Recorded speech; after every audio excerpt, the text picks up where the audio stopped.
Yan, magandang umaga mga kapuso, kapatid, kapamilya. Ito po, muli ko po kung tuturuan ang aking anak sa pagka-drive ng sasakyan. At yan lang uli ako nagkaroon ng oras. Pero ito po, marunong naman na siya. Pwede nang pabayaan. Gabay na lang ang kailangan. O, dandahan na sa mga kantuhan. Ayan. Pwede na po siyang pabayaan. Ang problema lang po, siyempre bata pa, wala pang lisensya. Ito po ang lugar namin sa Magsaysay, Occidental Mindoro. Ayan. Papalabas na po tayo ng highway.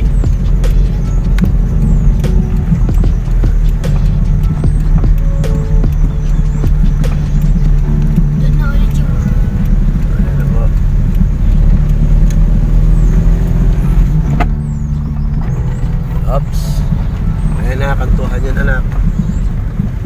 Medyo magmiminor ka na dyan. Dandahan lang ang tapak sa preno para hindi dumikit ang mukha ng pasahero mo sa salamin. Tingin sa kaliwa, sa kanan. Pagka clear,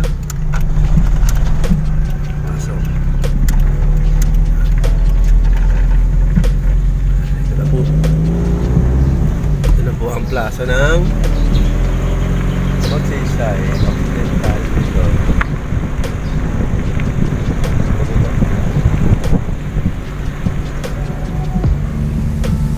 Yan po yung landmark na tinatawag Duhat. Duhat. Pag sinabing Duhat, pag sinabi mo sa bus driver, sa conductor yan, Duhat Food Court, yan kayo bababa. Elementary. Ito na po ang aking anak, nagda-drive.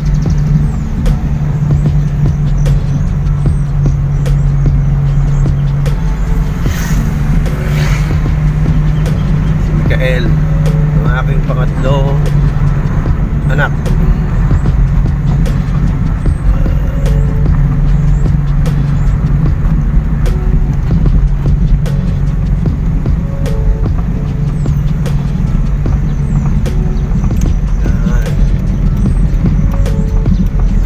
Matuhan, medyo hinahayaan ko po siya para hindi siya maratel. Kasi pagka masyado ko laging natataranta.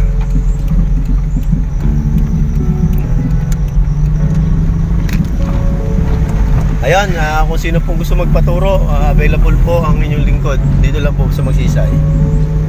Mga pabata man, mga matanda, may ngipin o wala. Available po ang inyong lingkod.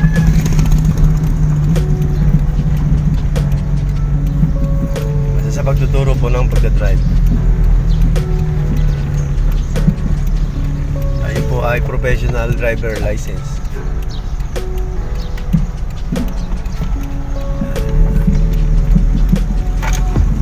Punta po kami ng papuntang bukid. Papuntang Senyas ka pa. Diretso po tayo.